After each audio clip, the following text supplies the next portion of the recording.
Bonjour à tous, merci d'être présents pour cette toute dernière émission de toute la franchise en direct du salon Franchise Expo Paris 2025. Alors l'émission d'aujourd'hui va être dédiée à un sujet clé du développement en franchise, le fait de passer d'un point de vente unique à plusieurs points de vente. Certains d'entre vous dans le public pensent peut-être à la multifranchise, à la plurifranchise. On va essayer d'y voir un petit peu plus clair avec l'éclairage qu'on va vous apporter. Alors quand je dis on, c'est surtout vous finalement. Cécile Peskin, vous êtes avocate associée au sein du cabinet Linky. Merci d'être avec nous. Bonjour, merci beaucoup. C'est Linkea. Linkea, j'ai hésité. Ce n'est pas grave. Boris Flech, vous êtes directeur du développement et de la formation à la FFF, la Fédération Française de la Franchise. Bonjour et merci pour l'invitation. Merci à vous. Et enfin, David Rodriguez, vous êtes multifranchisé, Babichou Service. C'est ça, oui. Bonjour. Merci. Bonjour, merci à vous également. Vous allez nous aider à y voir plus clair donc, entre la multifranchise. La multifranchise, on le rappelle, c'est le fait d'avoir plusieurs points de vente d'une même enseigne. Et puis la plurifranchise, qui est le fait d'avoir des unités de plusieurs enseignes différentes. On va commencer avec la multifranchise, peut-être d'abord.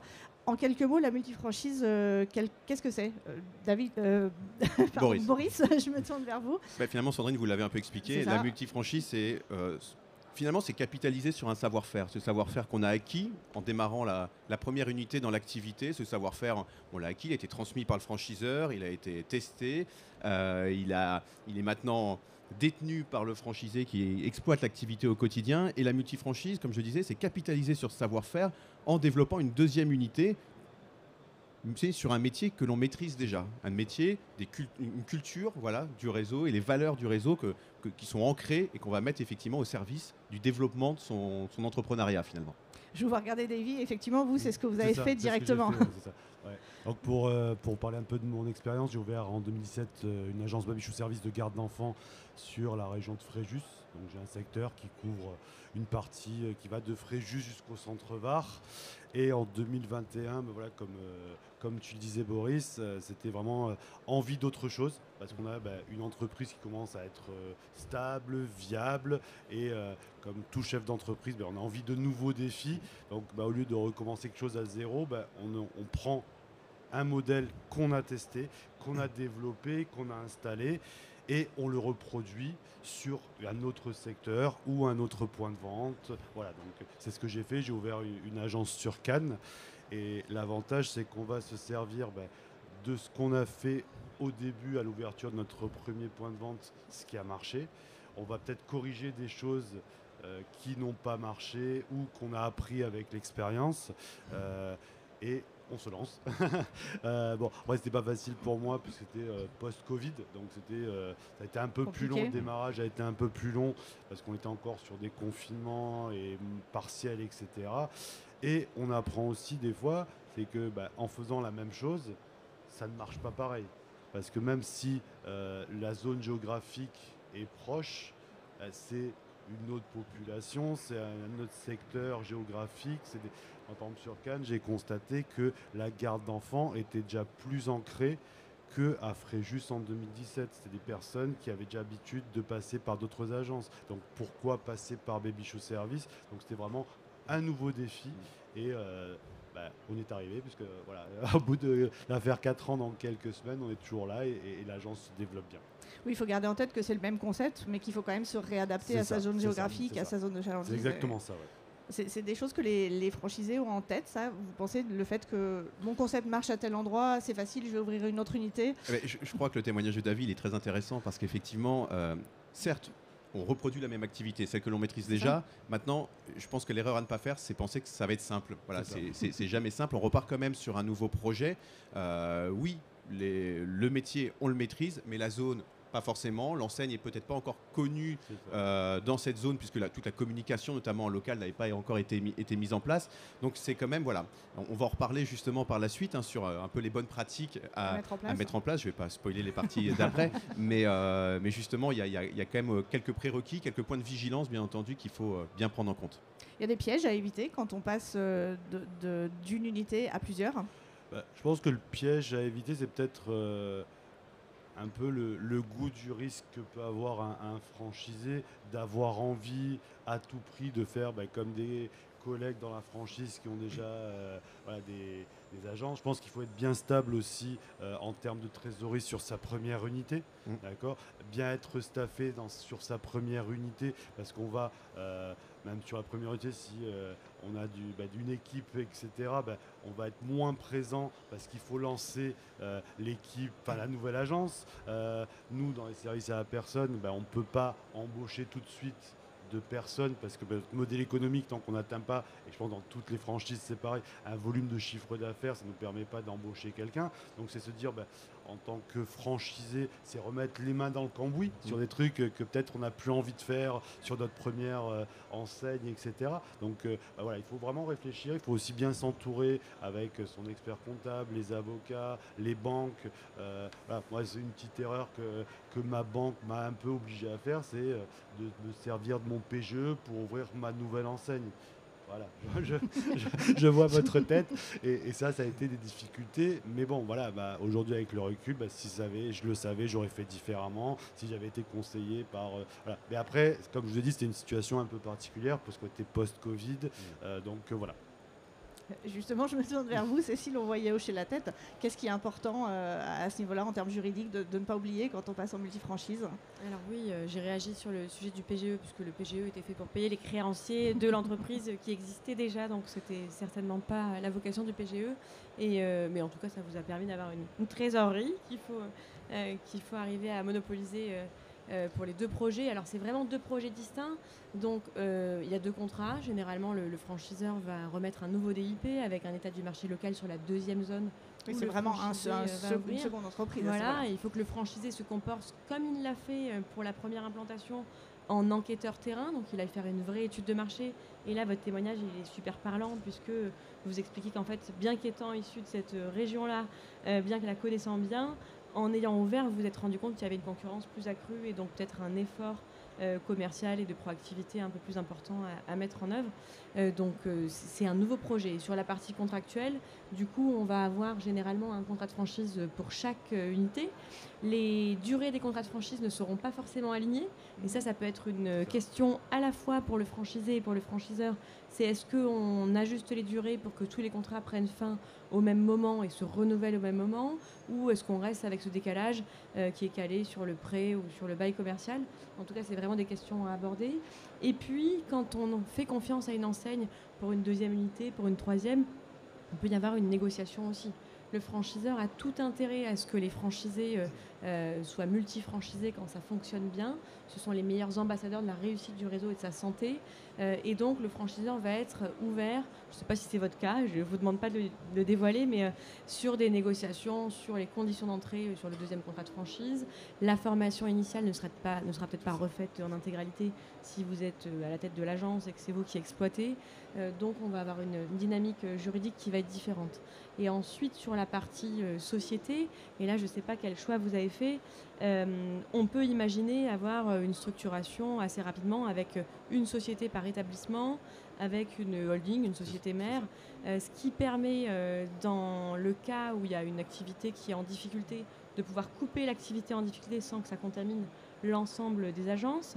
Et ça permet également, en termes de valorisation, de pouvoir plus facilement céder une branche, une filiale. C'est exactement ce qu'on a fait, c'est que là j'étais bien conseillé par un expert comptable, c'était de structurer avec deux entités différentes et de créer une holding. Donc c'est vrai qu'il m'avait dit que c'était peut-être un peu tôt pour créer la holding, mais en termes de coûts financiers, c'était moins cher de la créer avec une unité qui tourne et une nouvelle unité, plutôt que de le faire quand les deux unités sont matures, qu'elles sont valorisées, etc. Donc c'est un coût à prévoir initialement, mais après c'est un coût qu'on va économiser à terme. Donc voilà. C'est aussi bien préparer aussi l'avenir, parce qu'après il peut y avoir d'autres activités comme acheter de l'immobilier, etc. Et comme ça, la société en tant que telle est bien structurée. Oui, d'où toute l'importance de bien se faire entourer, d'être bien accompagné quand on est franchisé, c'est une chose, être multifranchisé ou plurifranchisé, c'est encore une autre étape. Et puis aussi d'avoir aussi l'appui du réseau, parce que on recommence dès le début, nouvelle zone, mais c'est se servir de ce qui a évolué depuis l'ouverture du premier point de vente, sur l'animation réseau. Chez nous, ça a beaucoup évolué sur ces dernières années. Donc voilà, cet accompagnement aussi, même si on est expérimenté, il faut quand même l'accompagnement du réseau.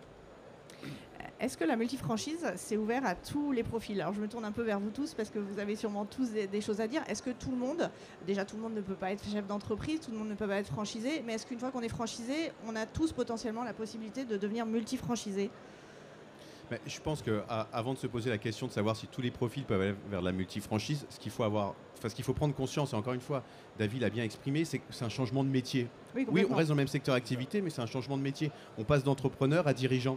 On passe finalement de faire à faire. Et il faut avoir conscience que c'est un profil qui doit être capable de s'entourer, de bien s'entourer, parce qu'on a beau chercher, on n'arrive pas encore à se cloner, donc on ne peut pas être sur toutes les unités en même temps. Il faut être capable de s'entourer, il faut être capable de former également ses équipes, il faut être capable de les manager, il faut être capable aussi de développer son leadership. On change un petit peu de statut, de posture.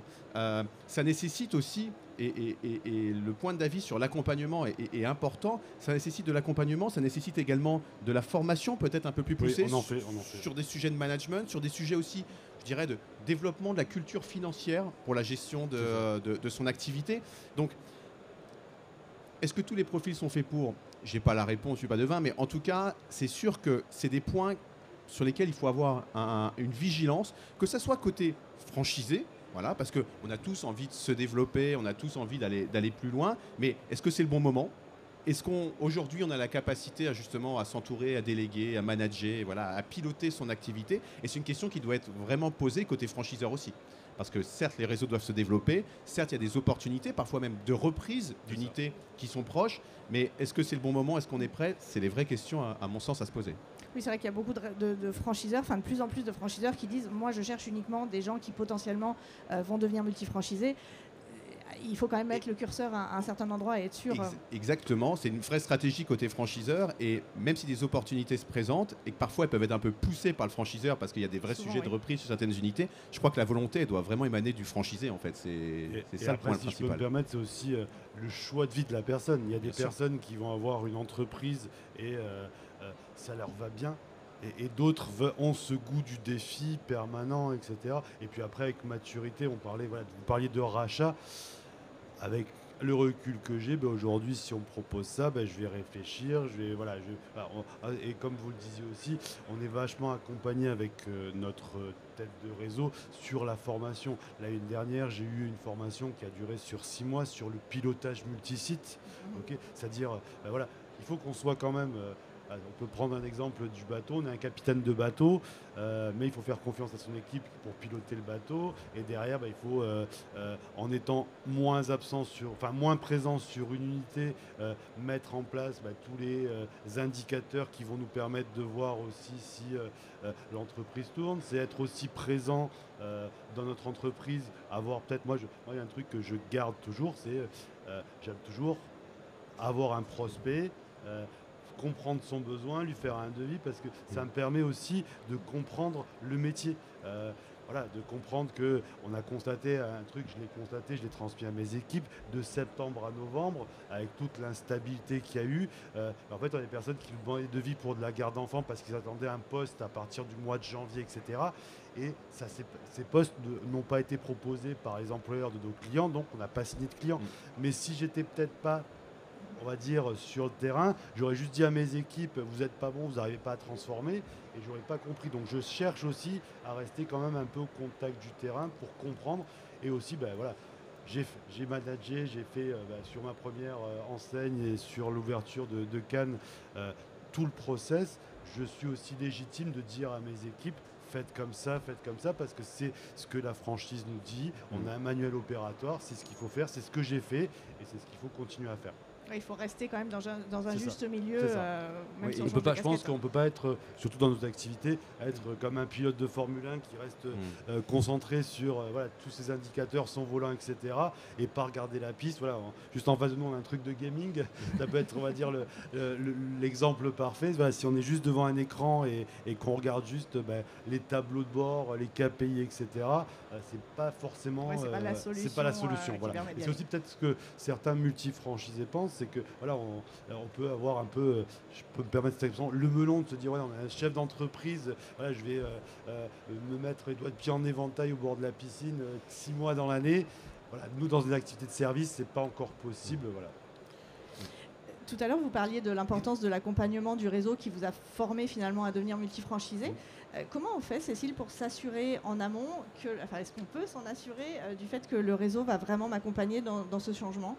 Alors généralement, quand on franchit le cap de se dire je vais ouvrir une deuxième, une troisième unité, c'est qu'on connaît son franchiseur et qu'on a pu avoir cet échange et qu'on peut avoir la réponse à est-ce qu'il y a un cursus de formation spécifique, un accompagnement plus poussé. Ce que vous avez évoqué, David, n'est pas proposé par plein d'enseignes. Donc là, vous avez un franchiseur qui est très avancé dans cette démarche de multifranchise avec un cycle de formation sur le pilotage de plusieurs activités. Et je pense que c'est super, mais ça n'est pas proposé par toutes les enseignes qui grandissent souvent avec leur franchisé également. Aussi. Donc il faut évidemment échanger avec le franchiseur pour voir de quelle manière il va pouvoir accompagner ce changement de cap. Après, pour rebondir sur est-ce qu'on est tous faits pour la multifranchise, est-ce que tous les franchisés le peuvent?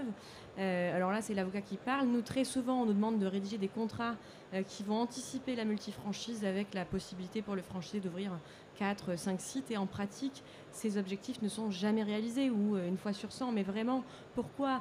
Pas parce que le franchisé est mauvais, pas parce que le concept est mauvais, parce que la vie fait qu'on va d'abord ouvrir une première unité, on va voir comment ça se passe, on va voir si on arrive à générer aussi le financement d'après. Donc là, vous l'avez eu par la force des choses, mais vous l'auriez peut-être eu de manière plus naturelle, plus saine, avec un financement bancaire plus basique dans un autre cas de figure. Mais en fait, c'est aussi l'expérience qui permet de se projeter. Et donc, très souvent, le franchisé, quand il rejoint le réseau, il est très ambitieux, et c'est normal, c'est un entrepreneur, il a cette ambition-là, mais en pratique, la réalité est autre, et donc il faut vraiment prendre le temps. Et ce que je recommande, c'est vraiment un parcours comme le vôtre, de se dire, vous aviez 3 ans, 4 ans d'antériorité. Oui, enfin, j'ai ouvert en 2017, j'ai ouvert en 2021, ma deuxième enseigne. Voilà, d'avoir une maturité suffisante pour se lancer sur la multifranchise. C'est vraiment, vraiment important. Et puis alors après, il y a un autre cas de figure qu'on n'a pas avec vous, David, enfin peut-être pas, je ne l'ai pas perçu, c'est que souvent la multifranchise va aussi se faire avec des associés qui n'étaient pas partie prenante au premier projet. Le franchisé va vouloir ouvrir une seconde unité dans un autre emplacement où il n'est pas physiquement présent et va s'associer avec quelqu'un et peut-être qu'il n'a jamais été associé. Et là, c'est une gestion de commerce à plusieurs puisqu'on a un partenaire qui investit et c'est aussi une relation sur laquelle on apprend énormément, on essuie parfois les plâtres, il y a plein d'éléments à calibrer. Je ne sais pas si vous avez eu cette expérience. Non, je ne l'ai pas fait sur une activité, j'ai essayé l'association sur une autre activité mais qui n'a pas marché. Et si ça n'a pas marché, c'est aussi, voilà, parce que, déjà, et je pense qu'en franchise encore plus, parce que genre, pour moi, un contrat de franchise, c'est un mariage à 3. Et si en plus il y a un associé, voilà, ça, voilà.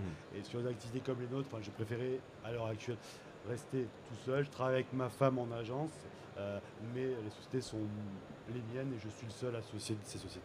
C'est vrai que l'association, c'est encore un pas supplémentaire d'autres éléments. Et c'est vrai que comme vous le disiez il y a 2 petites minutes, si déjà d'ouvrir un nouveau point de vente ou une multifranchise, c'est déjà une nouvelle expérience. Si en plus on se rajoute une expérience d'être associé, il faut vraiment bien la maîtriser. Et, voilà. Et si je peux me permettre de rebondir pour ce qui est des sujets de formation ou d'accompagnement par la tête de réseau, je pense que les meilleurs témoins pour bien définir ce dont on pourrait avoir besoin, c'est aussi les autres franchisés du réseau, les autres multis qui se sont déjà lancés. Enfin, je veux dire, la force de la franchise, c'est aussi le collectif et c'est le partage d'expérience entre franchisés. Donc, aller échanger avec ces pairs qui se sont lancés sur une 2e ou 3e, 4e unité pour voir comment ça s'est passé pour eux, ce qu'a fait le franchiseur, quels besoins ils ont eu finalement après dans l'exploitation et bien cadrer justement cet accompagnement, cette formation, ça me semble être une bonne pratique. Oui, c'est vrai qu'on dit beaucoup de le faire quand on va se lancer en franchise, de toujours aller pousser des portes. Même scénario finalement quand on va se lancer en multifranchise, aller voir un peu ce qui se passe chez les autres. Ouais. On pourra en parler pendant longtemps, mais il faut qu'on avance du coup sur la plurifranchise maintenant. La plurifranchise, du coup, on le rappelle, c'est vraiment le fait d'avoir une ou plusieurs unités d'ailleurs de différents réseaux. Ça, c'est le résumé. En allant un peu plus loin, c'est l'envie de développer différents concepts finalement. Oui, c'est l'envie de développer différents concepts, c'est l'envie d'exploiter plusieurs secteurs d'activité, c'est l'envie de ne pas mettre tous ses œufs dans le même panier aussi, de diversifier. La diversification, elle permet aussi de gérer son risque aussi, parce qu'en fonction des périodes que l'on traverse, il y a des secteurs d'activité qui sont plus ou moins impactés, donc ça permet effectivement de piloter, je dirais, ces modèles entrepreneuriaux de manière différente. Voilà. Après, certains avantages dont on a parlé de la multifranchise tout à l'heure, justement sur la capitalisation du savoir-faire, bah là on les perd sur de la multifranchise parce Cécile en parlera sûrement, mais souvent on est vraiment amené à changer de secteur d'activité. Donc ça veut dire qu'on doit réapprendre un nouveau métier, réapprendre des nouvelles pratiques avec un nouveau franchiseur, une culture réseau qui est différente. Donc forcément, il y a un point commun, je pense, entre les deux en préalable, c'est, on en a parlé déjà un petit peu tout à l'heure, mais c'est d'avoir une sérénité, j'ai envie de dire, sur l'activité d'origine. Une sérénité au niveau du modèle économique, il faut qu'il soit stable, il faut qu'il soit pérenne, sérénité au niveau du temps qu'on va pouvoir effectivement dégager et consacrer au développement de la nouvelle activité. Ça, c'est vrai en multi. Je pense que c'est encore plus vrai en pluri parce que ça va être forcément plus consommateur de temps de réapprendre un nouveau métier à côté. Complètement. Cécile, vous confirmez tous ces éléments? Je confirme. Alors en plus, c'est pas forcément évident. Il faut savoir que sur la partie contractuelle, le premier franchiseur a tendance à prévoir souvent une clause de non-concurrence. Donc déjà, on n'est pas par principe autorisé à aller sur des secteurs concurrents avec d'autres enseignes, et parfois une clause d'exclusivité d'activité qui engage le franchisé à ne pas faire autre chose que ce qu'il fait dans le cadre du contrat de franchise. Donc ça nécessite de manière immédiate d'avoir un échange avec le franchiseur pour lui faire part du projet d'ouverture sur notre enseigne, et ça nécessite aussi de ne pas se disperser et de pouvoir être toujours aussi performant sur l'enseigne de départ.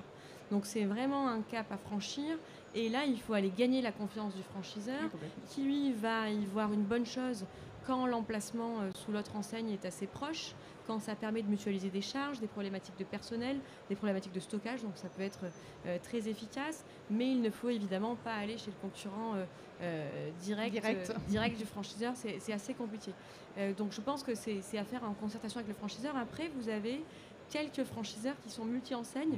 Il y en a un gros dans la restauration qui est présent sur le salon aujourd'hui et qui lui permet justement à ses franchisés de se diversifier tout en restant dans son cursus de formation. Mais ensuite, c'est vraiment une nouvelle culture d'entreprise, une nouvelle culture de marque. On peut avoir en effet une approche très différente d'un franchiseur à un autre, et parfois ça ne se passe pas toujours bien. Donc c'est aussi un projet qui se mûrit. Alors il y a des secteurs d'activité où c'est plus facile que d'autres. Dans la restauration, on peut avoir très souvent des multifranchisés dès lors qu'on n'est pas sur le concept directement concurrent. Ça se comprend. Dans le prêt-à-porter, de manière assez traditionnelle, pour le coup, un acteur qui a une enseigne peut en avoir plusieurs d'autres enseignes, et ça se fait très bien aussi parce qu'on est souvent dans la même zone de chalandise. Dès lors qu'on est sur des activités de service comme la vôtre, David, en plus avec l'implication qui est la vôtre, ça me paraît peut-être plus compliqué de jongler sur les deux, sauf à ce que vous ayez vraiment un directeur d'exploitation. Alors, là, Bébichou a Cléry, il y a eu déjà un service complémentaire sur du ménage, repassage, c'est Bonjour Service, et c'est aussi ce qui commence, c'est ce que notre tête de réseau commence à nous proposer. Donc ça, c'est une réflexion peut-être dans quelques mois, dans quelques années. Je ne suis pas encore assez mature dans ma création et gestion d'entreprise, mais on a ces possibilités-là, parce que maintenant les réseaux se développent, se diversifient, mais nous, c'est une activité, entre guillemets, si je peux me permettre, qui est cousine de ce qu'on fait actuellement. Donc, en fait, ça serait de se servir de notre expérience, de nos 25 ans, de plus de 25 ans d'expérience sur la garde d'enfants, pour dupliquer sur un modèle de ménage. Oui, ou de se diversifier. Voilà, de se diversifier, mais toujours dans ou d'autres choses. Voilà, pas total senior, mais plus l'entretien. C'est une possibilité aussi. Voilà. En fait, c'est de rester sur quelque chose qu'on sait faire, servir de notre expérience et d'aller voir d'autres horizons. Et puis développer encore un petit peu. Proposer des services qui sont complémentaires à notre activité aussi. Donc concrètement, Cécile, ça veut dire que la pluri, on y réfléchit quand même quand on crée sa première entreprise. Il faut si c'est quelque chose qu'on veut faire à terme, on y réfléchit dès le départ. Non, ça peut venir au fil de l'eau, et ça peut être une idée qui se vient, mais par contre ça se réfléchit, ça s'échange avec le franchiseur très en amont. Et ensuite, il y a un écueil dans lequel il ne faut absolument pas tomber, parce qu'on parle justement de mutualiser les charges et autres, c'est de ne pas aller ponctionner la trésorerie d'une activité au profit de l'autre, ce qui va venir du coup impacter l'une et peut-être contaminer l'autre, et ce qui est très malsain. Donc là, les franchiseurs vont exiger, et je pense que c'est tout à fait légitime, qu'il y ait des structures juridiques différentes, qu'il y ait des financements différents, et qu'on ait vraiment une scission sur les activités pour ne pas mélanger les genres. Que tout soit bien séparé, chaque entité est bien. Donc ça, c'est vraiment une précaution à prendre aussi. Après, ça peut être, pour tout chef d'entreprise, l'une des vocations, c'est évidemment de transmettre, de céder, de capitaliser. C'est un vecteur de création de valeur qui est très important, de pouvoir céder un portefeuille d'entreprise au pluriel sous plusieurs marques. Donc je pense que c'est quand même une finalité qui est souhaitable pour le chef d'entreprise franchisé. Oui, à terme, c'est la finalité globale. On voit bien tous les avantages de la plurifranchise. Est-ce qu'il y a des grosses contraintes ? C'est compliqué quand même. Là aussi, passer de franchisé à multifranchisé, c'est compliqué. Passer de franchisé à plurifranchisé, on franchit encore une autre étape. Je ne sais pas si on peut parler de grosses contraintes. Encore une fois, toute une question d'anticipation, de préparation. Est-ce que c'est le bon moment pour y aller ou pas ? C'est toute une histoire de timing. Ouais, est-ce que je le pense. moment est bon, est bien choisi ? Ouais, et encore une fois, moi j'aime bien le mot de sérénité, mais Cécile l'a dit, la sérénité financière aussi des premières unités, ne serait-ce que sur la trésor, faut avoir la capacité derrière de réaliser ces investissements sans aller ponctionner dans les activités qui fonctionnent bien à côté. Après, ça peut être aussi un élément, que ce soit de la multi, de la pluri, au niveau du financement bancaire, un élément parfois facilitant pour l'obtention des financements, parce que le chef d'entreprise a déjà fait ses preuves, il a montré qu'il était capable de gérer un business qui tourne, qui fonctionne bien, qui est stable. Donc forcément, c'est un élément de rassurance pour les banques qui prêtent le financement. Oui, finalement, la première unité, c'est une chose. La seconde unité est sûrement facilitée. Et puis, on a envie de dire, au fil du temps, ça devient de plus en plus évident si on montre que les choses se passent bien. Ça, c'est la théorie, évidemment. Faut en faire la preuve. Mais ça peut être des éléments facilitants, effectivement. Ça peut développer, si le franchiseur fait confiance, si les franchiseurs. Et puis, Cécile en a un petit peu parlé, David aussi. Le montage financier, le montage juridique du groupe va forcément avoir un impact aussi sur le modèle économique. Quand on sort, parfois, quand le franchisé sort de l'opérationnel au quotidien pour se consacrer au pilotage et au développement de son activité, forcément, ça a une incidence sur le modèle économique, puisque le fruit du travail qu'il réalisait et sur lesquels il se rémunérait aujourd'hui, il va se faire remplacer sur certaines actions, peut-être par un directeur de site, un directeur d'agence ou autre. Cette personne, forcément, c'est des charges pour toute entreprise. Donc ça va venir modifier le modèle économique du concept. Donc il faut bien anticiper ça aussi. Tout ça, ça s'étudie. Oui, c'est ça, c'est de l'anticipation, encore une fois, rien ne se fait faut se préparer. Du jour au lendemain. Il y a le fait d'avoir des charges parce qu'on délègue, mais il y a aussi le fait de savoir déléguer. Ça, c'est pas évident dans une posture de chef d'entreprise de dire allez, je délègue un peu. Ouais, c'est ça. Il faut se dire et prévoir que la personne qu'on va former, qui va, comme vous dites, nous remplacer, on va la former, on va lui transmettre tout le savoir-faire, mais elle ne va pas faire comme nous. Voilà. Si on a une chance inouïe, oui, mais il faut partir de ce principe-là. Après, c'est de mettre en place aussi les moyens de contrôle, d'autocontrôle, de motivation, la création d'objectifs avec l'équipe, etc. pour montrer qu'on prend du recul.